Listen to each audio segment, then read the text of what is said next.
Hello, everybody, and welcome to the second half of this month's episode of EX Area, a Shadowverse Evolve podcast run by two of your English edition ambassadors, Different Fight and me, Ignideus. Hello, Chris. Hello again. If you missed it, don't forget to check out Chris's half of the episode linked below, where we talk about the Japanese side of Shadowverse Evolve. But now on this side of the table, we're talking about the English edition. So, I mean, lots has happened since the last episode. And once again, a quick reminder to the people at home. This one is coming out a little bit later than we wanted to because I was busy and sick in October. And then, so we're going to have another episode coming out maybe early December or late this month. So, we're going to stick to a monthly-ish cadence. So don't worry about that. Yeah, as much as possible, we'll make sure that there's an episode to correspond to each month. So this one's more corresponding to what happened and was announced in October. And then at the end of this month / start of December, we'll do something to correspond to November. And then end of the year will be to wrap up the year and talk about what happened in December, basically. Yeah. Makes sense to me. So, I mean, I guess we'll just get right into it. As a Shadowverse Evolve podcast, we, of course, cover the news, product launches, and events. And there was quite a bit of news happening for Shadowverse Evolve recently in the English side as well. Of course, obviously, the most immediate one is that Verdant Steel, the Natura Machina set, comes out this month. As of time of recording, it's the 13th right now. So I break the illusion of how long these take to make. But so in just a little over a week, Verdant Steel comes out, which is super, super exciting. I've already opened my packs, actually, so I need to. I got my package as well, but I need to still see everything in English. My Valdane box topper sleeves right here, as you can see. Let's go. The Valdanes. I opened 2 boxes, and both of them had Valdane in it, and I'm like, okay, clearly I'm being told something. Yeah. I've been given a sign. So that's happening, and make sure to get your boxes in. It's a really impactful set, and every class has a playable thing. One really important thing to note is that the boxes have changed a little bit from the last set, so there's actually less packs per box, but the ratios, I believe, are pretty much the same. So it's kind of just like less filler, essentially. And SL or higher is guaranteed per box as well. Yeah. So that's the most important part. Yeah, that's the most important. Yeah, and I did get DSLs that I wanted, not to spoil anything. I'm gonna have my pack opening up this weekend. So. The usual rigged accusations. It's not rigged. It literally says it's guaranteed. True. Not rigged anymore. Not rigged. And we also had the Bushiroad English Conference for autumn 2024, which I think aired actually at the same time you were in Manila, right, Chris? Is that right? It literally aired on stage, which was pretty cool. That's pretty fun. There's a lot of stuff. So keep in mind, Altersphere is coming out on February 7th. Alterchaotica is the name in Evolve. Alterchaotica, yes. Yeah, so that's coming out on Feb 7. Altersphere. It's not wrong technically. No, you're not incorrect. And it's there's pretty important stuff. You get the new double-sided cards, which is very reminiscent of the choose effect in the digital game, but instead you have double-sided like evolve cards where you can go into one mode or the other. So here they're showing you Resolute Puppet or Vengeful Puppet for Orcus. So there you go. And very similarly to Altersphere in digital, you get to see characters from previous classes get adapted to other classes. It's sort of like a mirror dimension sort of themed set. So there you have it. We also get the thin, impactful one.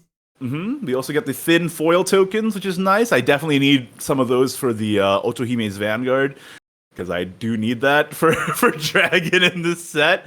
All the force ones are so good. It's like the force ones are really, really beautiful too. Yeah, these ones even use an abyss during this set. True, you get multi-purpose in that sense, yeah.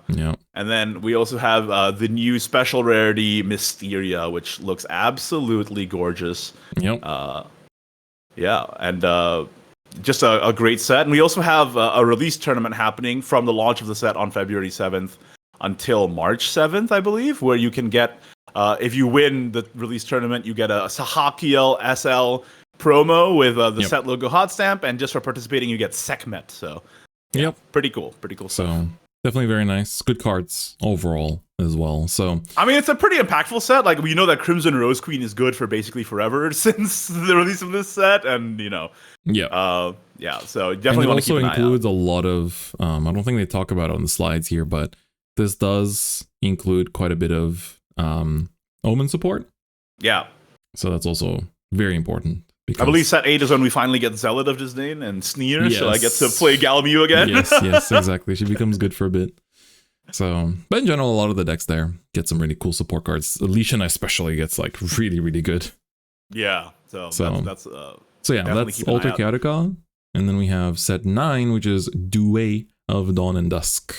Duet. Why do you call it duet? Duet? I don't know, man. Doesn't matter. Yeah, this is the sort of adaptation of Dawn Edge. What was it called? Dawnbreak Night Edge. That's right. Night Edge, yeah. You said Dawn Edge. Dawn Edge Night Edge. Yeah. It's coming out April 11th, and this is gonna have a lot of the choose cards adapted from the digital game as well, which is fun. And we also have a special rarity, I believe, if we scroll down. You know what we do have? What do we have? We have no.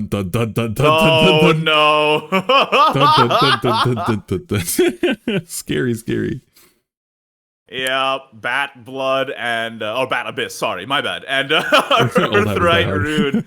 Very, very powerful from this set onward. So yeah, if you watch the first half of the episode, you've been seeing quite a lot of Earthright Rune in this episode already. If you want to get a sneak peek of what some of the good cards from this meta, you can check out when we did an English restream of JCS last year, and we saw a lot of these 2 decks in particular. So I'm just gonna say that right now. Just keep in mind that special rarity cards will be featured in place of leader cards for this set. Yes, that was what I wanted to mention as well. Yeah. So, and then a little bit of a mixed reaction to this news as well. In Duet of Dawn and Dusk, the Academic and Draconic Duelist cards are going to be mixed in with the set rather than being a separate starter product. So if you want to leave feedback on what you think about that, make sure to leave it in the comments below. We do read it, and we do show it to the people who are important. It's also not just the comments, but also, like, I think in general, whenever you have feedback about the game, there is a support email that they have to read through, and they do have to pass on feedback from. And there's also like surveys being sent out all the time too that you can voice your opinions on as well. I know this was a pretty controversial thing that happened, so yeah, I can tell you when I was at the Bushwood Expo in the Philippines, I was sitting with one of the guys from the Evolve team, and we sat down to watch the conference. And when this slide showed up, I just looked at him like it's like, really? Oh no. But so, yeah, I mean, like on the upside, these are pretty fun archetypes, and the one actual big upside is that this releases ahead of time from when it released in Japan, because in my opinion, the issue with the release date for this in Japan was that it was cool as an anniversary, like part of the anniversary product, but it came out during a meta where Earthright was basically tier 0. So people didn't really have a reason to pick these up, basically. Yeah, so it was like the decks just didn't really feel like they were like geared for that power level. So hopefully dropping them one set ahead of time will help them shine. The good thing is Dragonic Duelist, spoiler alert for next episode, gets a lot of support because turns out Buff Dragon is Dragonic Duelist. Let's go! This deck will actually become like crazy good down the future. That makes sense. I mean, like in digital, Romelia was a buff card, so it kind of makes sense that she's being like sort of bundled in with the Drock package in the Velsar set, so that's fun. Yes. All right. We also have release tournaments happening for Duet of Dawn and Dusk, so from the release of the set, April 11th, to the next month, May 11th, the champion gets a monochromatic duel promo with the set logo hot stamp. Yep. And the participants get a Beast Face Mage, which is actually also a very much well-run card. So. Both of these are like very much like, this was super important in Sword at the time. Sword was like the second best deck, especially during the set 10 format. Or second, third, I guess. Depends on how you see it. And, of course, Earthright was the best deck. Yeah, so Beast Face Mage is going to be important in that sense as well. Then, also, moving on from that, we have some pertinent news for all Kuon players at the moment. Curse Crafter in English has been restricted to 1 to like match parity with the Japanese edition. I believe is also restricted to 1 in Japanese. So yeah. But it's still like, I mean, if you watch the first half of this episode, you saw the Kuon still winning. So yeah, was it enough? Maybe this was just necessary. Yeah, and yeah, that's a pretty big deal. I know that when the set came out with Kuon, I had lots of competitive player friends, including world champion Daniel Yanto going like, hey, when's the Curse Crafter restriction happening? Yeah. Please. And hey, it finally happened. So there you go. I guess we can read out the reasoning. So they did give a few paragraphs of reasoning. So saying, since the launch of the 6th booster set, Paragons of the Colosseum, RuneCraft has had a strong influence on the metagame thanks to Curse Crafter. I mean, you could say it's thanks to Kuon as well, but Curse Crafter shores up the weaknesses of RuneCraft by clearing out aggressive threats while furthering RuneCraft's own game plan of filling its cemetery with spells to reduce the cost of both Dimension Shift and Kuon, founder of Onmyodo. More recently, at the first Grand Showdown in Los Angeles, as well as the Boucher Championship Series 24-25 regional qualifiers in Sacramento, California, RuneCraft made up almost a quarter of the decks used while also maintaining a strong conversion rate into the top cut. As such, we have decided to restrict Curse Crafter Unevolved to 1 copy per deck. We hope that the restriction will allow for more decks and classes to be represented, and will continue, and I guess we will continue, I guess it's fine. We hope and we will continue to monitor tournament statistics to ensure a healthy metagame. Yeah, I mean, that does make sense. 1/4 of all the decks over those events were runes, so... We'll look at some of those results later in this episode, too. Get out of here, basically. Yeah. The next big important news is that the Showdown Series 3 starts in January 2025, which culminates in the last Grand Showdown of this set. Because we had one in America, we're going to have one in Singapore very soon, and the last one is now announced in Zomeren, Netherlands for March 22nd of next year. So, so from January to February, we're going to have Showdown challenges, and we got some prizes here. Just for participating, you get a Fairy Dragon promo. For top 8, you get a Themis promo with the Showdown hot stamp. And then for the champion, you get a Bav Katha promo with the Showdown hot stamp. Yeah, it looks good. Looks good. Yeah. I think, and Bav Katha actually a pretty well played card recently. So yeah. She's like it was running the topping list as well. Yeah, I was running Seabass Fishy's Dragon list as well. So there you go. Yeah. So and here's the announcement for Grand Showdown Zomeren. As you know, in Singapore and in Los Angeles as well, we had different colors for the text and the hot stamp, and for the Europe region, it's going to be really deep blue, which is pretty interesting. I guess it's sort of thematic. Flag, I guess. Yeah. But you get the top... Zomeren as a choice of a venue is a bit interesting for me, I guess. It's a little bit off the beaten path, I've competed for different card games in Europe for many years, and I think there's a lot of really easy to get to locations. First, I guess Netherlands is an interesting choice.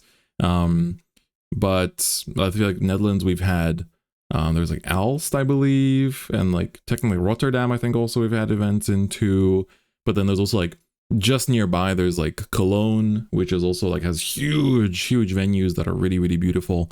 And then I guess England in general, London has plenty of venues as well. So I was kind of surprised by the choice. I think for the Dutch players, obviously it's a very good thing, but even from the Dutch players that contact me, they were surprised that it's Zomeren instead of one of the big cities that are a bit easier to get to. I mean, maybe this is just showing my ignorance, but I'll just admit I didn't know that Zomeren existed until this announcement came out. So. I think you're not the only one listening to this episode that thought that way. So, but as with the other Grand Showdowns, top 32 gets the Blazing Breath alt art, and top 8 gets the Gilnalise alt art, which both look absolutely gorgeous. So there you go.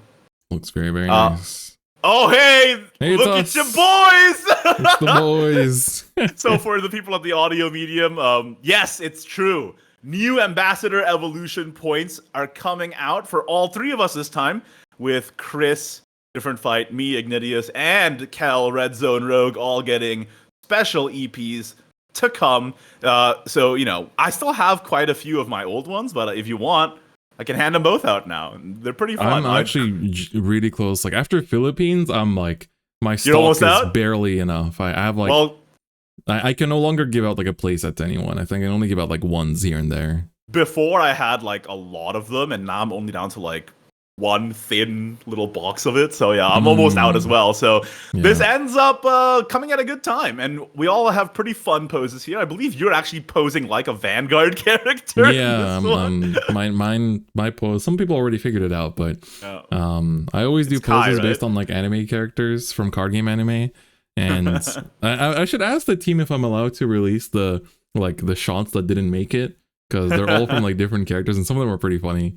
But this one's from Suo from the current Vanguard Divine. Oh, it's Suo, right. And I'm doing like a little. Look at his his energy card. You'll see the pose is the same.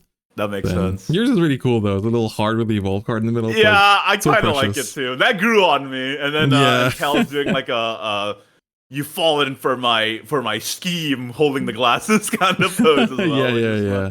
If you guys didn't know, just for a bit of inside baseball, we actually had we were all in Japan at the time for filming for other stuff, for content over on the Shadowverse Evolve channel. You should check that out as well, by the way. Mm-hmm. And we had a studio, and we were just like did tons and tons of shots for each of us. So there's a lot on the cutting room floor, and these are the ones that Bushiroad picked out, which I think is really funny. So there you go.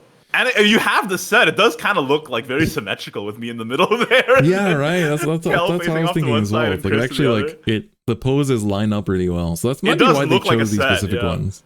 Yeah. So there you go. If you ever meet us at an event or anywhere, you can. I'm always carrying my EPs around. So if you ever meet me anywhere, you can just like say hi, and then I'll give you one. So there you go. Yeah, I think we at the time of recording this have not received these yet, so not yet. Don't ask us just yet. We'll hit the old ones for now. But soon we'll have them. Soon we should be getting these new ones, so I'm looking forward to it. Good call to note that. Yeah, I don't have mine we technically don't have them just yet, and apparently it'll be available through future giveaways as well. So just like the existing ones, I suppose. And next up, it's not news that's relevant to most people, but it's pretty cool. So just to thank stores and distributors, they gave out a Lunar New Year mini Soul Devil PR alt art. So that's really cute. New Year's a Soul Devil. Yeah, there you go. She has a cute little card. That's on fanfare. The coming year will be filled with happiness. Damn, that's an OP effect, bro. Can I get that in my deck, please? Do you have your Japanese one on you? I do, yeah, but it's in Indonesia right now. Let me get mine. You want to show it? So yeah, this actually did happen in Japanese already, but we do have the English version coming out now to thank stores and distributors. And Chris is just going to go off and show. Yep, there it is, the Japanese version as well. I'll go to the face cam one.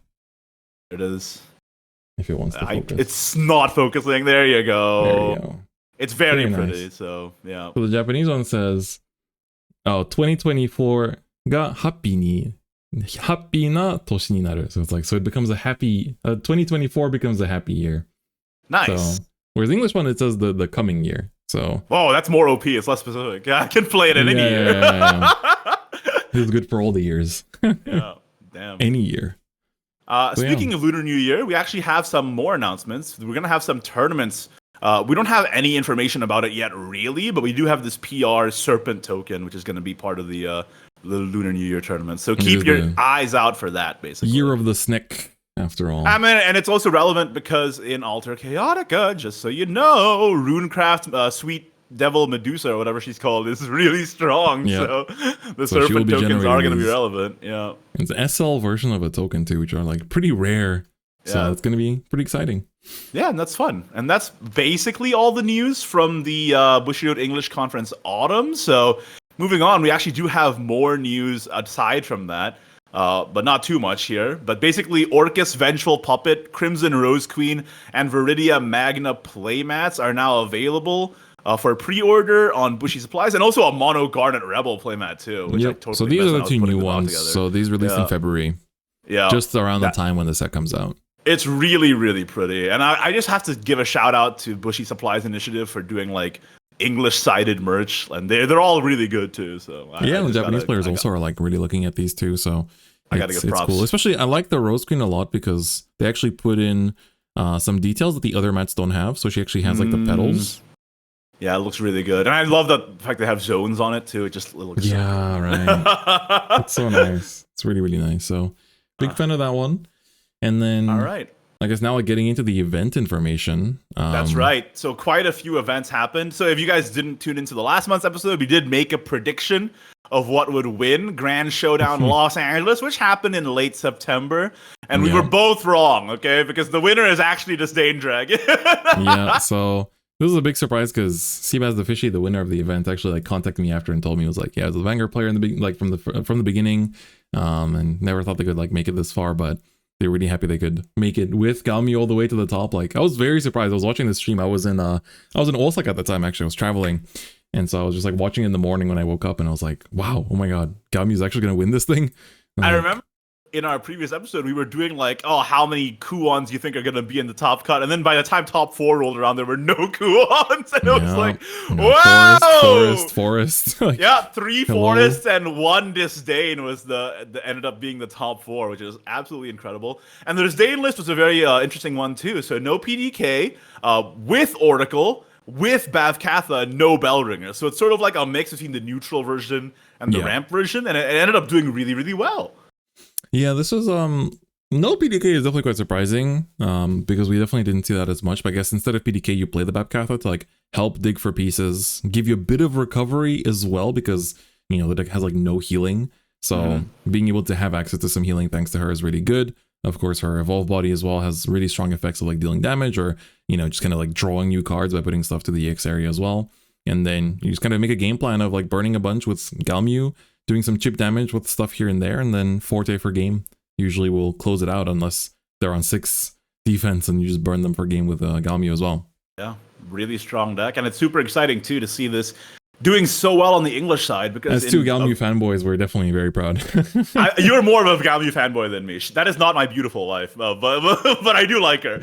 yeah. I mean, as 2 dragon fans, I guess we can say. Yeah, no. I will count myself as a Galmu fan as well. It's just that I feel like I'm undeserving of that title when I'm sitting next to you. Right? No such thing. And yeah, I mean, just a great showing from Seabass Efficiency. So once again, congratulations for. I remember going into this event, a lot of my my competitive friends were really doomer about it, going like, "Ugh, the format is it's solved, man. Kuon is going to sweep everything." It's only Kuon, and I'm glad that Seabass Efficiency just came in and proved them all wrong. So let's freaking go. Yeah, and then in close second place, we had Daniel T. Guerra with Amataz as well. So I think we did expect this deck to do fairly decently, but I don't think we expected it to do this well. Yes, it was Amataz was definitely the one to watch. I believe that some other people were Hunter Forest faithfuls, and that ended up paying off in later events I'll talk about in just a bit. But for this early event in the format, yeah, Amataz was definitely the one that people had more eyes on. Just buff a bunch of fairies and then they go face for like a lot of damage. It's very, very scary. Yeah, so it's definitely very, very strong deck, and it only gets stronger with Idolmaster coming out, because there's another really strong 5-drop that we get Anastasia. So that was second place, and then Hunter Forest was Hunter in third. was third. Yeah. How did this plan out? I don't think I caught it on stream. Hunter Forest was crazy, because I remember when I was talking to my local scene, my local game stores in Indonesia, they were all gassing me up on Hunter Forest, and it ended up doing really, really well. It's just, you still play Amataz in this list, but you just have like the bit of the flexibility with the Hunter cards to just like make your game plan a little bit less linear and mix, like basically put the schmicks on your opponents. And having the Mark of the Six is also really interesting, because if you're up against a dragon, for example, you can just like, you're trying to attack me with Forte? Like, no, you're not. And it ended up being really, really relevant. So it's pretty cool. Yeah. So I think Hunter again will also get support in the future in set 8. So look out for that. It's going to be a very exciting time for this deck too. And I believe it was another Amataz. Amataz with like Ivy Spellbomb and like Noble Fairy. That's like also like with this. I feel like these cards actually came up during the JCS, didn't they?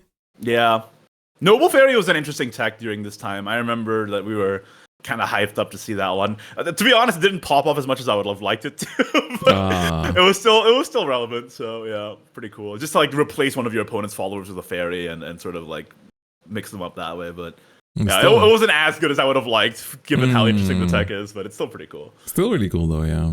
Yeah. How was the general experience? I mean, this was the first Grand Showdown. What was it like commentating it and like just going through the event? I mean, I know you had to adjust your sleep schedule to do that. Part was not so much fun. No, yeah.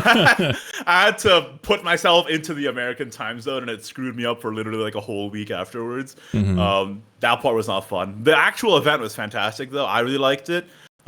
More players than expected, I think. Well, I shouldn't say than expected, I should say, because it is a really big event, but there were a fair few amount of people. And I got some DMs from like from people who were there at the event saying, "Hey, this place is actually pretty packed." So that's kind of nice. Yeah. I was also getting messages like that too. So I was happy about that. A couple of my friends actually did compete at the Grand Showdown. I think the one piece of feedback was that they wish it was they wish there were less breakers going into the top cut, I guess, because of the amount of people who played. So a lot of people bubbled out, and they were sort of like, "Oh man, well, it is what it is." Yeah, I think like stuff like asymmetric top cut is a good solution to things like that, where it's like if you have the same amount of points, because you get like 3 points for winning usually in these like tournament softwares, then like I know in some other games they do that, where it's like if you have the same amount of like win/points as the person that is the top cut cutoff point, then the people on that same line will also make it in. So that way it's kind of like an anti-bubble strategy, but not a lot of games do it. There's very few, but I think the games that do it get really good feedback for doing it. So I feel like other games could definitely benefit from trying it out at least. Yeah, I mean, especially because it's an international level event, people are like traveling all the way. Yeah. It is sort of a bummer to have your run ended by a bubble. So yeah, it is what it is. That's what people told me at least. But for the casting side, watching like the meta evolve in such a way that people didn't fully expect, like Hunter Force being good, that's always a pleasure. And we always talk about this, that the English side sort of picks up where the Japanese side left off, and getting to see those innovations is always fun. So yeah, anyway, I was popping off at Dragon winning, obviously. Like hashtag not biased caster, but still I was popping off at that. And it was a fun event overall. So once again, congratulations to Seabass the Fishy for taking it all. And if you guys are, I guess that leads into perfectly the next topic that I wanted to talk about, is that the next Grand Showdown is happening in Singapore very, very soon at Suntech. It's going to be on the 21st of December. And actually, me and you are casting that one, Chris. So. Yes, in our own time zone as well. Neither of us have to adapt to anything. I'm free. And then you can probably tell from the pattern from this point, and then the Sommeren one is going to be casted by Chris and Kel. So yeah, not announced yet, but you can. I'm sure you can kind of infer it. Critical thinking gets you very far. And that one you're gonna have to adjust your time zone. You both. Yeah, basically adjusting back to what I would have at home, basically. Well, so unfortunately, I don't think I will be going back home during this date.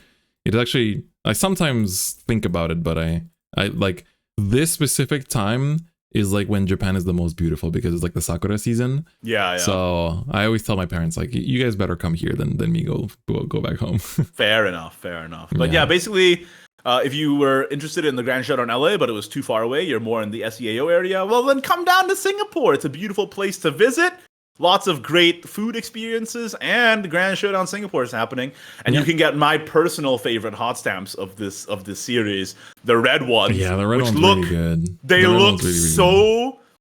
They're almost garish with how much they stand out, but I love them. It's like, look at my card. It's like an announcement. It really does stand out. Yeah. So definitely want to be there. I think if you are in the area, if you're in Singapore, or just in Southeast Asia in general, there's players from Japan that are planning to fly out there as well. So it's going to be a very cool, like actual, very international experience too. So that's the good part of having it in Singapore too. It's very easy to fly to for the majority of Asia. Yeah, for sure. It's I also just live here, so it's just really easy for me to just walk on down. I actually was at Suntech just last weekend to stop by for WGP for Vanguard too. So, right. It's a really great venue. So I cannot say enough good things about it. Looks cool. I've never been, but I hope I get to go someday. You got to come down here, man. You don't even have to book a hotel, dude. Just sleep on my couch. Yeah, I think next year definitely I'm making it a point to like go to Singapore and go to Korea. That's like the two places I really wanted to go this year, but sadly didn't have the time. But next year for sure. For sure. Speaking of big events, though, the BCS Bushiroad Championship Series season has kicked off for 24-25. Yeah. And we had a couple of events happen in the English side as well, for both Vanguard and for Shadowverse Evolve. Obviously, this is a Shadowverse Evolve event, so let's go over that. In Sacramento, California, on the October 5th and 6th, we had an event here, and the class distribution is pretty interesting. We get still Uma hanging on by a thread, which is pretty fun to see, but mostly... we see a lot of Rune Dragons and Forests. Oh, sorry, Rune Dragons and Abysses. And then Forest. And then Forest, Havencraft, and Sword. Yeah, Sword's the least used main Shadowverse class. Kind of surprising. Pretty interesting, yeah. And I guess it's not very good in this exact format until Idolmaster comes out. So I'm not too surprised. I think we were saying in our predictions too, it was for the Grand Showdown, but also for this specific meta, Rune definitely expect to do well. Dragon, we personally were hoping would do well. And Abyss has a lot of good archetypes. Abyss out of this set. I think a lot of players in the States also play Abyss a lot. I'm actually surprised. It's the third most played class. It's actually pretty surprising that it's more played than Forest. It's what I've been hearing from players in the US is that, people here love Abyss. It's apparently just a thing. Yeah, I don't know. But the first place, we sort of lampshaded this earlier. Bro, it's USA. We sort of lampshaded this earlier, but the first place ended up being Hunter Forest. And not even Hunter Amata's hybrid, but just like straight up Hunter. Yeah. Which is, so you just like form up a bunch of hand. You have Sukuna as well to like do a bunch of chip damage, while Izudia and like the rest of the hunters kind of like just take care of your opponent's board. I was gonna say, like, it's just the foreshadowing from months ago that my Indonesian play group was telling me, like, hey, look out for Hunter. It ended up coming true, just a little bit late here. But yeah, I mean, it's just got lots of great control tools, and then by the time you're in the end game, you just like play Izudia, evolve it, go from there. Yeah. I mean, Izudia's evolve is also just like really, really good. In terms of like just chipping down your opponents later, and then you get into like lethal range pretty easily. So it makes your Silver Bolt have to do less work, really. Right? Yeah, and then you just ping off your entire opponent's board by getting Archer out onto the field, and then it just like does pings to the entire board state. That you just run away with the game from that point. So it's pretty fun. Yeah. So definitely quite surprising, but also cool to see that it took the dub. Second place. Let's go. Ooh, yep, it's PDK Disdain. Very nice. PDK Disdain with Bad This one doesn't run the Oracle, yeah. Yeah. So this is like a lot closer to what I was playing back in the day when I was trying out Babkatha in this deck. Because the hardest part of Babkatha is just knowing which effect to use when. It's like, sometimes they're very telegraphed where it's like, well, something stayed up on board, I guess I'll go for the buff. But then it's like, am I in lethal range? Am I not? Do I need the heal? Do I not? It's like, so it's... Sometimes you just want to plus from it too, so it definitely can be a little bit tough to, get rid of that like decision paralysis with this card. But I mean, it also means it's well designed because that means all of its effects are worth using. I will say there was some talk early on in the set about running Bellringers, but pretty much none of the topping lists run Bellringers in Dragon. So hey, there you go. You just apparently Phylene and Disciple is just enough one drops to justify playing the Fina. People figure that out. Good on stats to like and get rid of your opponent's one drops if you don't, particularly have it. Like if you already drew into a bunch of one drops at that point. So second place was Disdain Dragon, and then third, there we go. Finally, the first two on top. Yep, pretty. Yeah, it's fairly standard, I would say. The two Heinleins. Heinlein, I guess, is like the not everybody plays that. Yeah, but otherwise it's pretty normal, like 3 Kuons, 2 D shifts, a whole bunch of one-ofs. Yeah, you get to afford to play a bunch of one-off spells because of Merlin, so it's like fine. Yeah. So I'd say it's pretty standard list.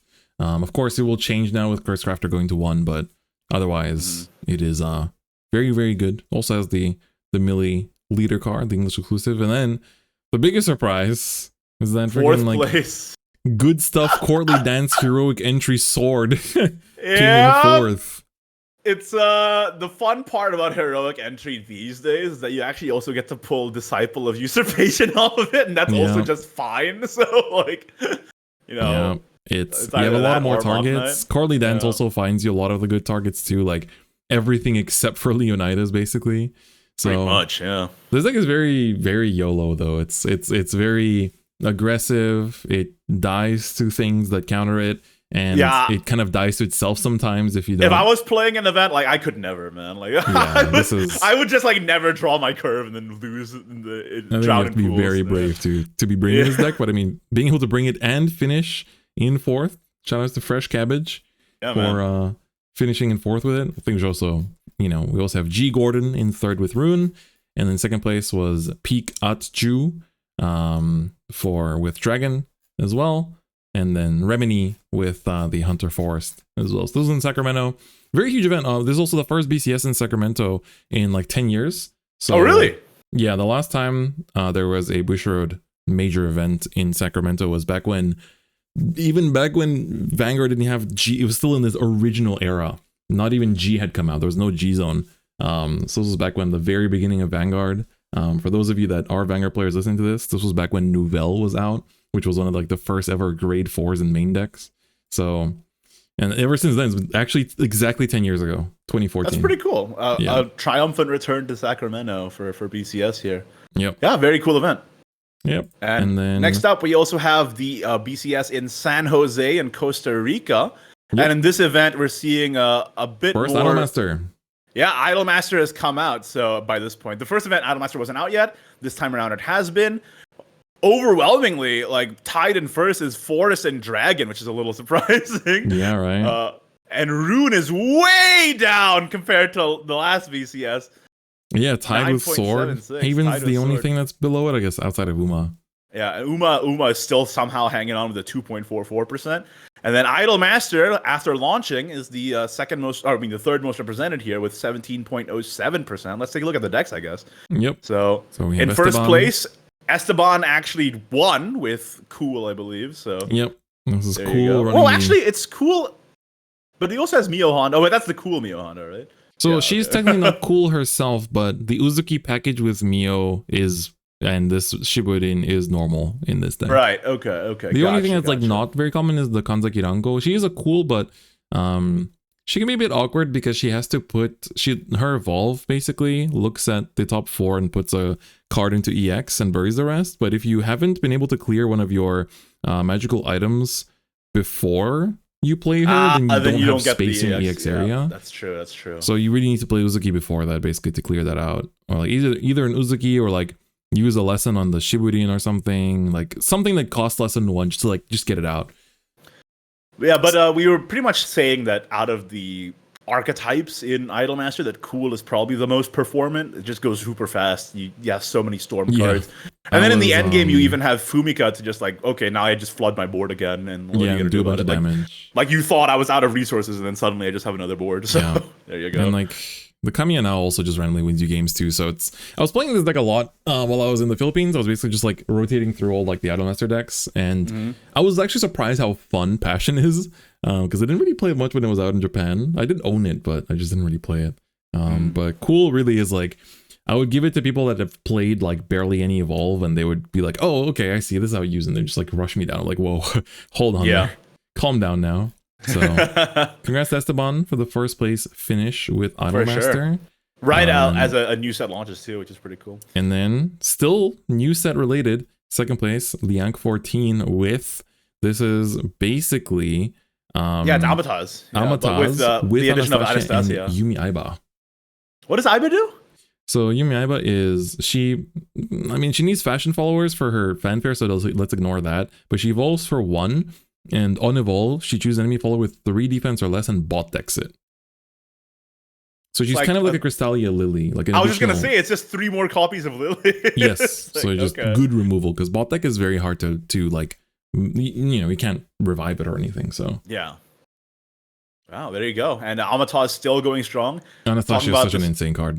We talked about this before Idolmaster release as well, that Anastasia is one of the cards to look out for in this set for sure. We'll be talking about her for many, many months to come. Like, yeah, because she's good at Puppet too, right? So it's like... She'll be in Puppet, she'll be in a lot of things. I really feel like outside of Natra, she's basically in everything. So look out for that. Watch this space, I guess. For sure. And in third place, we have... Looks like Viper playing Kuon. That makes sense. Pre-restriction. This is pre-restriction, so it still runs 3 Curse Crafters. But other than that, pretty standard list. No Heinleins this time, but you do run, 3 Merlins and a bunch of one-off spells. It's like makes the sense. Standard list, I'd say. Yeah, pretty much. Yep. So congrats to them as well. Congrats to Viper. And then finally in fourth, we have Abyss. Pumbaa. Yep. Congrats to Pumbaa with... Control Abyss. Oh, it is Control. 2 Yuzukis, 3 Gensetsus, and an Azazel. 3 Israfils. Yeah, this one is Control. Yeah, if you see the Israfils, that's usually my indicator. Israfil is my control indicator. It's Control to the max. So you just like, you live forever, discard their cards with Rule and Eye, and then just basically be a nuisance. Very nice. Also, the PTP is so annoying as well. Like, clear the entire board. Yeah. So... I like how they have like 1/1/1 different types of bell ringers, and like the amount of text is so different across the 3. And then the 1/1/1 different Path to Purgatories as well. But yeah, there's like, I've talked about this like a lot in previous videos as well. Like I think it's very strong, especially into Dragon. I think this like eats Dragon alive. and that's why. I mean, we did have Galmu finish up in. Oh no, it wasn't in this tournament. Galmu didn't even finish. She didn't even finish top four. It was the previous one. So yeah, there you go. That's attestation. Maybe Pumba ate them all, dude. I'll be honest. Like, this deck is very scary to face. Yeah, because it's just like they heal out of your lethal range. They get rid of your resources. They like. They rule and I evolve, they discard your Galmu, you just might as well just like pack your bags, right? Yeah, pretty much. So especially if you're playing a version that does run Oracle and then you ramp only to have your limited hand discarded anyway, and it's like, okay, well, GG then. Yeah, I'm done. Exactly. So pretty cool event though. The BCS so far, but we do have quite a few more venues as well that I can pop up here too. So we've had quite a few that have already concluded at the time of recording. There are some that concluded last weekend that we don't have the results for, but we do have Duluth, which we'll take a look at in a bit, through a little spreadsheet. So you guys get to see a bunch of information that normally isn't shown on the website. So you get an extra EX area special. EX area exclusive. You only see it here. But that's as you said, I guess before we go deep dive into the Duluth results, we'll just like quickly rapid fire through some of the ones that are coming up. So, Lima, Peru happened on November 9th. We don't have the results for that yet. And then we have the schedule here. Just give me 1 second. Oh yeah, sure, no worries. I'll let you do that. Yeah, but there's quite a bit, and whenever this happens, it just feels like the BCS season has really come into full swing here. So it's just fun to see all of the events happening all over the world. So yeah, we got Lima, Peru, like I said, on November 9th, and then Duluth, November 9th and 10th. We got Houston coming up just later this month. 2 weeks' time. Yeah. Mexico City in Mexico, early December. Philadelphia in mid-December. Vancouver, Canada in mid-January. And then Chile after that. And then we have Rosemont and Tampa in February. Toronto and Caguas and Pasadena, California in March. Lots of events in California, I'm noticing, actually. Yeah. They basically have they have like 2 events and then the Grand Showdown, I guess, right? And then EU starts this weekend at the time of recording. So Mödling is this weekend. Then Cosme in Portugal is a little bit away from the airport. Unfortunately, it's a little bit far from what I've heard, but that's at the beginning of December. And then in January, we have Madrid in mid-January. And then start of February, this was a new edition, Cologne in Germany. Very good edition. I love this venue. It's one of my favorites in Europe. Big ups. Cologne is such a huge city too. I have some. You can go through my channel. I have some ancient vlogs of me in like German tournaments, and it's usually in this venue. So lots of really good memories in this place. There's if you're going here, I'll repeat this in the future episodes. There's a burger restaurant called Hans im Glück that's really good. Oh, we have Hans im Glück in Singapore too. Oh, dude, I love Hans im Glück. It's so good. It's really good. Yeah. But then mid-February is Cardiff, and then we have Rouen in France at the beginning of March, and then finally Zwolle in the Netherlands in the mid-March one, which is probably the last one, I assume, for Europe. And then for Asia Oceania, we start off this weekend with Ho Chi Minh City in Vietnam, and then also with Yogyakarta. Let's go! Yeah, this one is just Evolve and Standard, so it's a smaller one. So this one is a bit different from the usual ones. It doesn't have side events. I have a lot of friends going to that one. So. Okay, that's cool. Well, because it's local. So. Yeah, that's true. But yeah. And then next week we have Yangon in Myanmar across both days. And then, hey, we're back in Manila in Philippines at the beginning of December, as well as Melbourne in Australia at the beginning of December as well. And then on the same weekend as the Grand Showdown, we have the Kuala Lumpur, Malaysia one. So if you can't make it to Singapore, then you have the Malaysia BCS here as well. And then the week after Grand Showdown in Singapore, you can take an extended vacation in Singapore during Grand Showdown and join the BCS as well. That's actually not a bad idea. It's also at Suntec, actually. It's also in Suntec, exactly. So it's you can make a whole little holiday, right? Celebrate Christmas in Singapore, and then you have 2 event weekends back to back, which is also very good, I'd say. Do it a week, and then at the beginning of the vacation, go to Grand Showdown. At the end of vacation, go to BCS, and then head back. It's a perfect holiday plan. Celebrate New Year's at home, right? or you can stay in Singapore for New Year's, So, absolutely. and then we finish up with Sydney in mid-Feb, and then at the end of February is Jakarta. So, hey, hometown port. Just for discretion, this list is not necessarily final. They did add new venues, like Cologne. So maybe, we don't know. This might be the final one. To change, might not be. Who knows? Just make sure to keep an eye on the site, I guess. Really. Yes. Yeah. Exactly. So it's lots of events. BCS is literally just now starting. So we had a couple events in October, but November is like the big wave. We have like 5 events, 6 events, no 7 events. 7 events. That's crazy. It's a lot, yeah.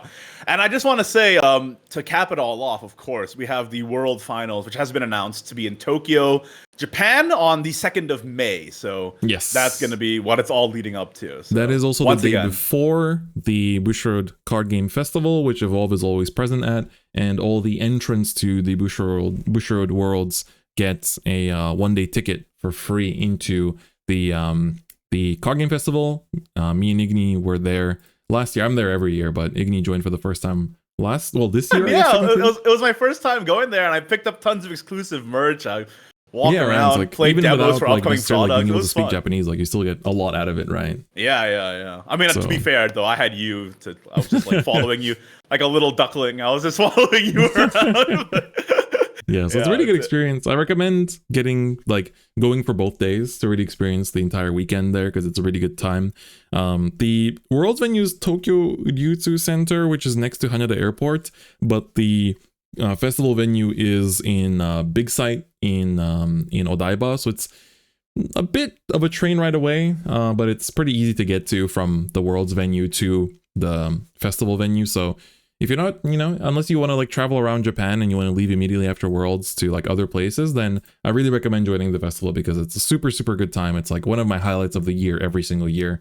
So you really don't want to miss out on it. So you really don't have to be scared though as well, because Tokyo has a very robust transport system. You'll be fine. Yeah. Exactly. You'll be fine. So yeah, for sure. That's super, super exciting. I'm super hyped to go back to Tokyo again to cast Worlds. That's the first time I did that was like basically my first big IRL card game event that I casted, and it was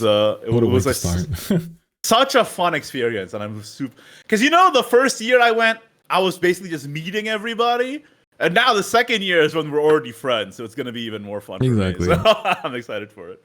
All right. Well, that's all the upcoming BCS stuff. But we actually, as we mentioned, have the in-depth details, EX area exclusive statistics for Duluth. Baby. Let's go. Let's take a look. So Duluth happened, and it was a really quite a big event here with 126 total players for Shadowverse Evolve. And very large Idolmaster representation in the total field here, with 36 players bringing Idolmaster, almost 30% of the field. And then after that, it was Rune, to really nobody's surprise, with 17.46% of the field. Yep. And then Haven and Abyss tied in the next slot. And then Dragon, and then Forest, then Sword. And then somehow we still have 4 Uma Musume faithfuls. Yeah, still hanging on by a very thin thread. So pretty cool. Really good representation. I was honestly very surprised by the Abyss again. I continue to be surprised by Abyss, I guess. I just telling you, like, people in the States love Abyss for some reason. I don't know what's going on. They really do. So thanks to Bushiroad also for sending us this information and for letting us show it. Much appreciated. Because this is, they do show these ratios on the website. So, but you get to see like the raw numbers here as well, which is definitely very nice. So this literally just happened last weekend at the time of recording. So definitely pretty cool. I mean, Idolmaster is going to continue to be pretty popular until the next set at the very least. And even then, I think we're going to see quite a bit of cool here and there, because it was still quite potent during that meta. But I will say, Idolmaster in this event, their convert was not so great, because if we scroll up a little bit, in the top 16, only 2 made it. After being the most represented. 36. Yep. And we had 7 runes make it. Okay, calm down. Calm down now. 4 abysses, 3 havens, and then 0 of every other class, which is absolutely nuts. Yeah, right. It's the lists are just getting more and more refined, man. I don't know what to say. It's like I was talking to Outer Orange, a fellow content creator that does Evolve content too. She brought Dragon in the end, and she was like, I did not expect this many abysses. Like there's a Abyss festival out there. you know, it's a quarter of the top 16 was Abyss, more than Idolmaster. You know, just like pretty close to. I mean, Haven was also almost, you know, at the same amount, but crazy to think. Also, that like Haven 2 is a pretty big surprise, right? It's like we were kind of talking about how it's like, yeah, it gets like some good cards. Like Board Haven is pretty cool from this set, but you know, it's really meta-wise sort of just serves like a supplementary purpose. So a lot of the decks that were good last set are still good this set, and people are just like refining and practicing the list over and over and over again to the point where, as you can see, like if you're not like actually fully refined, you might just get filtered by the time it comes to the top cut. So quite surprising. And then going into top 8. Oh, look at this, the 3 Havens all converted. The 3 Havens all converted, 3 Abysses converted, and 5 of the runes got eliminated, and all of the Idolmaster is gone by the time of top 8. Oh, man. That's crazy. So all the Havens actually converted. That's so crazy to think about. And it was actually mostly Float Haven.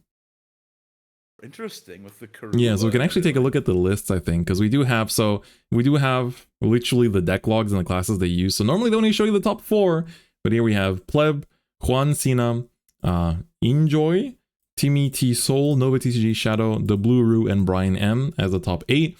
And I guess we'll just pop up a little deck log thing here and just plug in these deck lists, take a look at them, right? It is actually like absurd to think how many like Abysses converted to top 8. That's actually frankly surprising. Right. So we have, let's take a look at the top 8 Abyss from Pleb here. I'll just punch in their deck codes in here and we can take a look at their lists. Sure thing. So this might already be on the website by the time that we're making this. So, you know, you can feel free to check out the website if you want to. Very much like a controlling style. No Israfils, but you do run the 2 Ectors and the Azazels as well. Yep. So also, of course, Gintetsu, very important component. Danko from Idolmaster is being played because she just deals 2 damage to enemy follower when you play her. And then on Evolve, of course, she searches from the top 4 for a card, puts it to EX. You don't have the issue of Idolmaster of like having your EX be full. This actually plays a lot more of the yokais. So I was just going to say, yeah, it's more yokai leaning for sure. Searches the procession, and then also has Lashiki Warashi for the one to evolve for healing your leader and drawing cards. Also the Shitendoji. Yeah. Okay. Yeah, this one also has a free evolve. I always forget about this card that it, you know, gives Storm to something else. So this technically can give Storm to your big Gensetsu not damage. A effect. But yeah, very very cool take on control with Kasha's in here too. I just said, yeah, I feel like it's one of those things where they really went more on the yokai package. Eased off a little bit on the control stuff and just went for a strong archetypal deck here and ended up paying off. So pretty cool. I like it a lot. So that was the Abyss in top 8. Then we have Juan Cena's Haven. Let's take a look at this one. I'll just replace the last 5 digits. So here we have, all right, Marwin. Yeah, this is Float. Yeah, it is with the with the Deus Ex Machina, the Karula. Yeah, I might have to break down some of these cards. So Deus Ex 5 cost 4/6 that start of end phase lets you either discard your hand and draw 4 or recover 4 play points. Which obviously is good in Float, right? Because that's sort of what you want to be doing. Karula, basically, you always try to evolve him, so I'll just show the evolve version. Start of your end phase, he recovers 2. And then if you have 2 remaining play points, you deal 2 to the enemy leader. If you have 4, you draw 1. If you have 6, you destroy an enemy follower. So as you can see, this is really good alongside like a Deus Ex Machina. So yeah, and he's if you just get Deus Ex Machina to stick, and then the Karula just like does a ton of effects every turn. Yeah. So it's like you play him for 3 and evolve him for 1. So that's 4 play points, but on evolve, like his evolve body gives you back 2. So him plus Deus Ex Machina can give you back the 6. So you can use the full effect. And then you have 6 play points to use on your opponent's turn for like Surefire Bullet, Craving Splendor, Blackened Scripture, Acolyte's Light, of course. So, you know, it's not you're not wasting those play points either. Yeah, it's quite strong. Phantom Blade, I think Haven just has like the most recovery tools in general. Like we know about Acolyte's Light, but like also Jean just coming in to clear up boards nonstop. Like both versions of Jean, like it's so good. Yeah, exactly. So of course she does evolve into both versions too. Gives you some good you know, just recovery in general, or like damage dealing and stuff like that. So quite good. And then a lot of the float cards are good, like Gravity Grappler gives you some wards that draw you cards. Yeah, Boost Kicker is like a very flexible removal card too. Pretty much every Haven deck runs Boost Kicker now. It's just so strong. So generic, right? Yeah. So definitely very good. And then of course another generic is Marwyn. Gives you that kind of that ramp potentially, and also just being able to have a very strong body that protects you the whole play time. A big invincible guy. It's just good. So that was the 7th place list. We have another Haven here. Yeah, surprising. 3 Havens made it to top 8, and even one made it to top 2, I believe. So Haven with an outstanding performance this tournament. PP Haven, the name of it is even here. So this one is quite similar. That does run the Ether to search, and 1 Kaede as well for the removal and recovery. Fall from Grace we're seeing played. It's still played in Japan quite a lot. It's just as a quick spell, yeah. After you float the play points, makes sense. Yep. So otherwise, it's pretty. I guess Focus wasn't in the other list. I think. Was it? I think it was. Or maybe I missed it. Oh. So yeah, this is another float. I mean, we usually call it Float Haven. Also, like Max Rarity. Look at all these URs. Yeah. Bling bling. Very, very cool. And yeah, the float name just sort of comes from the digital side of what we call it over there. Because you float play points, basically. That's the namesake. Yeah. Then the final top 8 list is looking to be Kuon. Yeah, pretty standard, too. This is before the Curse Crafter Restrict as well. No Heinleins, 1 Crimson Meteor Storm. This is like the Kuon list, basically. Yeah. No real surprises there. Yep. Very, typical list that you would see for it. Then we continue with the Abysses. So now top 4 have 2 Abysses, 1 Haven, 1 Rune. Rune did win the entire thing. So let's take a look at what decks they are. It's looks to be Control Abyss from the name. Very Control. Yeah. This is the 2 Israfil, 1 Alucard. Yeah. Just discard your opponent's hand and never let them win. Yeah. I think also for those of you watching that if you like this kind of exclusive look at the events, make sure you say that in the comments, because that's our way to convince the team to let us do this more often. I like the addition of Nice Nature as well. That's kind of surprising. Do they play they don't play the carrot for the thing, but again, all these max rarity warriors out here. Crazy. They gotta be flexing, man. They gotta be flexing. All right, then we have Shadow's Abyss. Makes sense. It do be Shadowcraft. We go into it here. It is going to be another control. Yeah, this time with the Cowie. And no Azazel as well. True. So the lists are a little different, yeah. Ranko is in here this time as well. I'm very surprised by Yokai one. That one's like the biggest refreshing list I've seen, I think, from today. Yeah, and the fact that it ended up doing so well is very interesting too. Right. So this was the 3rd place Abyss. Then we have 2nd place Haven. Is it also going to be Float? Most likely, I'm assuming. As much as I would love Ward Haven. It is Float. It is Float with Lucifer. Float. Yep. We do be floating. It's quite surprising. Float did not do this well in Japan. So this is really just a kind of one of the conclusions of, looking at the Japanese meta. What is good into Cool Idolmaster and Dragon? Well, it actually is Float. I mean, you have so many outs to the random storm damage that Cool Idolmaster does, and you have so many early options of taking stuff out from your opponent. Boost Kicker is really good into Cool Idolmaster too. It might just be the answer. We're seeing that in this event here, that people are figuring it out. And I mean, that's one of the things that I love about just the fact that the English side gets to develop upon what's already been done. Yeah. So that's also very cool to see. I wonder if it's going to continue, if Haven's going to continue to do well once Machina Natra comes out. I do think it's going to be one step above in terms of the challenge of having to deal with what those decks are outputting. But the winning deck was basically Curse Crafter's last hurrah. Yeah.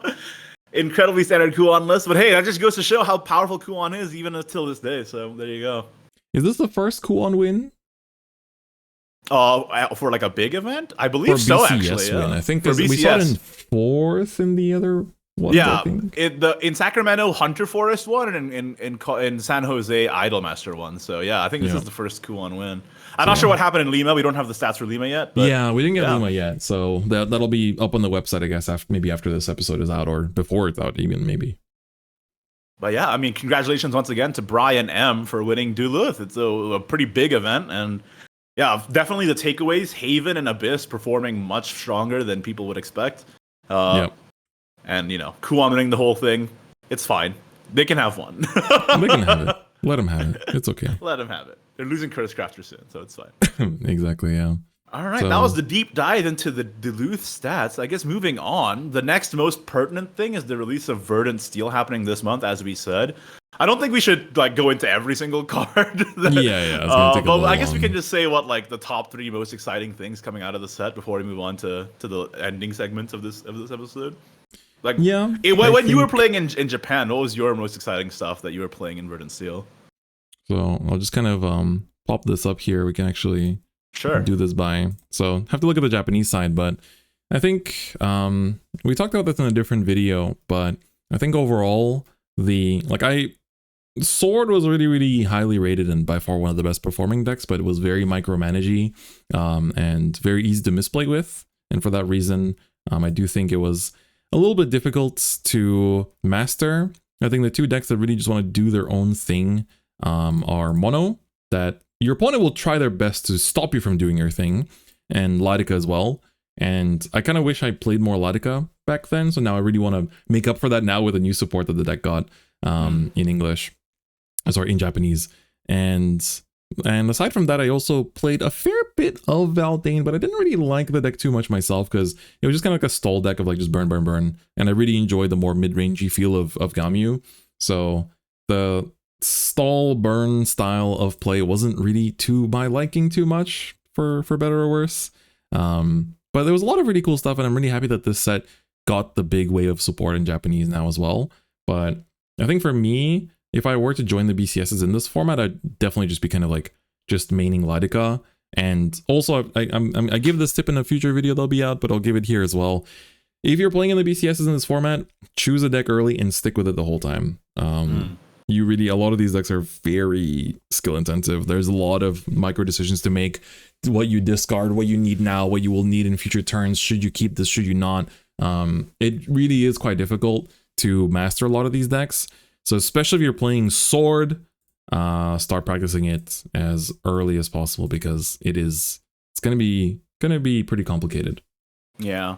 I was gonna say the same thing. Like you said, we did do this in a different video that will hopefully be out soon. But I think my most looking forward to it things is Latica. I think even the people who try to play around Latica, if the Latica player is smart, they can still maneuver around it, play your send and packing in a different timing or whatever. But the other one that I think is, like you said, the Dragon deck is stall and burn, but it's also much more easy to play because of that. In my opinion. That's true. So, you have a direct objective you're playing for, and you just have to play towards that. And as we saw from the Japanese results over on Chris's half of the episode, the Valdane game plan getting support in the new set, it's still going to be good many sets from now. So if you're a Dragon guy and you want to pick up something that has longevity, this is the time to do it. So exactly. So 100%. I think we didn't talk about Rune too much, but it's a very good deck for dealing with a lot of these decks. It has a lot of counterplay to your opponent. It likes a bit of that kill pressure, I'd say. Just have basically your main win con is Baphomet, just finding a bunch of stuff off the top and just winning off of the tempo you gain from that. And then Haven is kind of in the similar pool as well, where it feels like it's missing a little bit of that oomph that it gets later down the line, but it probably, looking at how well Float Haven did, I'm sure the English side will figure something out.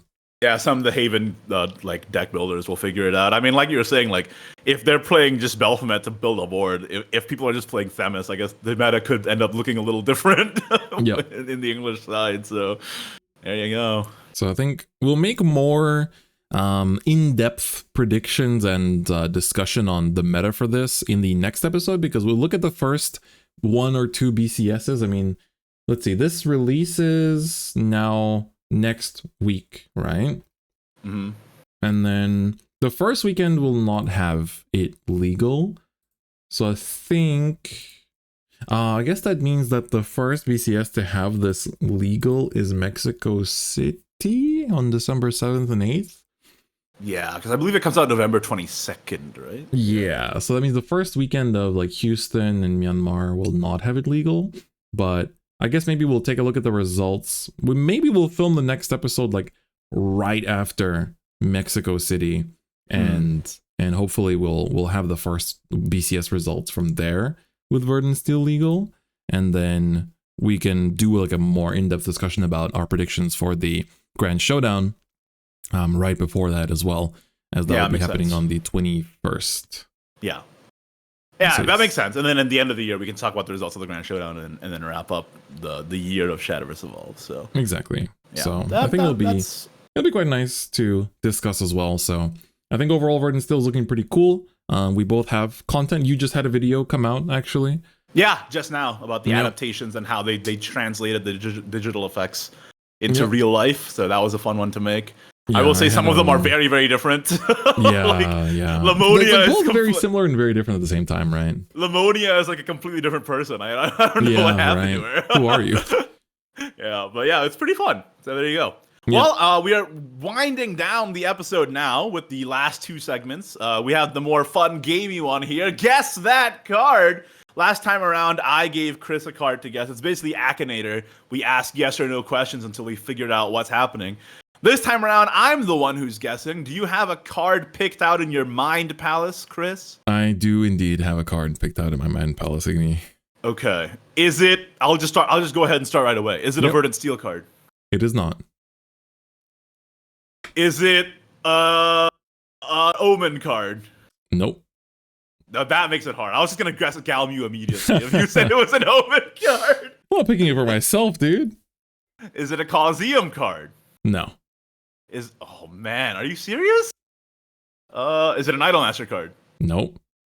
This is good news because I don't know any of their names. Don't know any names. If it was an Idolmaster card, this would go on literally forever. So, okay, is it from the first year of Shadowverse Evolve? Yes, it is. Okay, is it a Dragon card? Yes. Oh, is it Zernitra? Yeah, it is. I was like, we gotta get the mascots out first and foremost. You did pick it for me. I gave you some obscure. What did I give you? I gave you Mallet Monkey last time. Yeah, I was like, you have your own trademark, the trademark like mascot character, so I might as well go for it. But I was surprised you didn't start off just asking for classes, or like, because I think I was asking like, was it from this like booster sets and stuff? Which I guess you went for the more recent ones as well. Yeah, I just thought like maybe you'd go for like a new one to trip me up. But you were very nice to me this time and gave me my wife. So my wife. I appreciate that. Thank you. So yeah, there you go. We'll play this again next week. I actually got that one pretty quickly. Yeah, I don't know if we want these to go fast. Mallet Monkey took me forever. Yeah, but to be fair, Mallet Monkey is a harder guess than Zernitra. Yeah, you did pick somebody who is directly related to me, so next time I'll up the difficulty next time. That was kind of you. I'll give you an Idolmaster card. Oh no! Dude, if you give me an Idolmaster card, I'll be here forever, and I'll mispronounce every single one of them. A Vanguard collab booster card. Oh my god, dude, that would be a nightmare. And finally, to end the episode, we have the comment corner. Yes. And I did pick out a couple of comments. One from the previous episode of EX Area on Chris's side, and one from the previous episode of EX Area on my side. So let's go ahead and read your feedback. And if you want to leave feedback for us to read out on next episode, make sure you leave a comment down below as well. Yep, on both sides. Like I said, we do read it, and this is the proof in the pudding here. So let's go ahead and read it out. So over on Chris's last video, by Dream Eater for Real, we got somebody who said, Evolve has been on my back burners for a good while. Just started playing the Switch game, and I love how the card game adapts the Evolve concept. Can't wait for more podcasts like this. I mean, that's the benefit of a channel like yours, Chris, is that you're introducing this game to all the Vanguard Andes out there. Yeah. It's like a lot of people that don't necessarily play Shadowverse, the app version yet. So even, Dream Eater was saying they were playing the Switch game, right? So Champions Battle, really good entry into great the game IP as well. Banger, legitimately good game, yeah. And then so much fun to see like all the aspects of Shadowverse and like how people are getting into the hobby, and hopefully, God, I freaking hope so. In a few months, we'll have Worlds Beyond to add on to that as well. Yes, so. I think that's the number one thing everyone's waiting for right now. So luckily, Evolve kind of like softens the weight for that a little bit, right? Yeah, there's a lot of fun things to be played out. Like honestly, every time we record one of these, I'm like, man, I want to go play So I hope the people listening also feel that way too. Listen, I'm literally on your Discord friends list. Just hit me up, brother. Yeah. So speaking of Igni, maybe not his Discord friends list, but his comment section. Yep. We got a comment over on my side from the last EX area episode from Fang Leng Shun, who reads, we were talking about, this is in relation to what we were talking about as our predictions into the Grand Showdown. We were talking about removing Oracle and stuff, and both Fang Leng Shun and our predictions sort of half came true, because Seabass the Fishy sort of split the difference down the middle. But let's take a read of the comment. The idea of removing Oracle is interesting, but at the same time, getting to Forte and Galamu early is just too good to ignore. I've been winning against Kuan by just out-tempoing them. Yes, I luck-sacked a lot with tempo plays in Forte, but I just kept pressuring them from turn 1 with Phylene or Disciple, not missing a turn. They kept having to deal with my board while I inched towards Forte, and 2 Forte is just GG. Yep. Bellringer is good for draws and stall, but ultimately you have limited space thanks to the Disdain package and the neutral package. Ding Dong, Fina, Bav just takes up too much space for a benefit that I don't feel is tangible. I'm thinking of switching to the PDK build to counter Amataz and Abyss, which are the real threats in Arca, which is the local game store's name, in Arca's meta IMO. So, very interesting insight. Thank you, Fang Leng Shun, for the comment. Yeah. And I think it's interesting because, like I said, sort of we were both right. We saw how some of their thoughts aged well and not so well throughout the results of the meta that transpired, right? Seabass the Fishy did run Oracle, but he also didn't run Ding Dong. So and did run Bad. And did run Bav. So, like, yeah, there you go. And did run Fina as well. Yeah. Meanwhile, the newer list is cut Oracle, but still runs Fina and Bav, but also plays PDK. So, it's kind of like we were both. This is why it's good to discuss with other players, so you can kind of like get all the melting pot ideas together and sort of distill the best form at the end of it. So yeah, it was pretty fun that we got such a comprehensive feedback on that. So yeah. So make sure you leave your comments as well. For sure. Leave the comments below what you think is going to happen. Yeah, but it was really cool to see the development of Disdain Dragon and it performing so well over the past few months. So like winning the first Grand Showdown, especially, is like I don't think any of us expected that. So a big hype, and people, all the Dragon main Discord's going freaking crazy right now. I'll just tell you that right Absolutely. Now. So more exciting things for Dragon players to look forward to in the coming sets as well. But unfortunately, that is also where this episode comes to a close. So Magic. I hope everyone enjoyed it. Sorry for the wait once again. We had some delays, but the next episode will be out much sooner than this one. So I probably hope early December, as we said, like right after Mexico, basically, as soon as we can get the stats for that. So I think that's when we kind of want to give you a little bit of that exclusive scoop from the BCS that just concluded. So that way it'll also be like just in time for people preparing for the next Grand Showdown. And then we'll wrap up the year after that as well at the end of December, or maybe ring in the next year. Who knows? We'll see. Maybe hopefully none of us get sick. I've been having bad luck with that recently, but hopefully that doesn't carry on. And also for the people watching as well. Hopefully everyone has a successful and good coming year as well. I was just gonna say, man, friend of the channel East also got sick just now, so it's like, oh man, what's happening? Right, please don't jinx it for me. But anyways, that's it for this episode of EX Area. Once again, if you want to check out the Japan side of things, go check out Chris's channel, Different Fight, where we went over the Japan side of Evolve. And hey, make sure to like and subscribe to this channel as well for the English side of things. And hey, we are now on Spotify. We were on Spotify from the beginning, but we are now, by the time this episode goes out, hopefully on Amazon Music and Apple Podcasts as well. So make sure to rate and listen over on those platforms as well if it suits you. Other than that, I guess that's it for this episode, and we'll see you next time. Bye-bye. Bye-bye.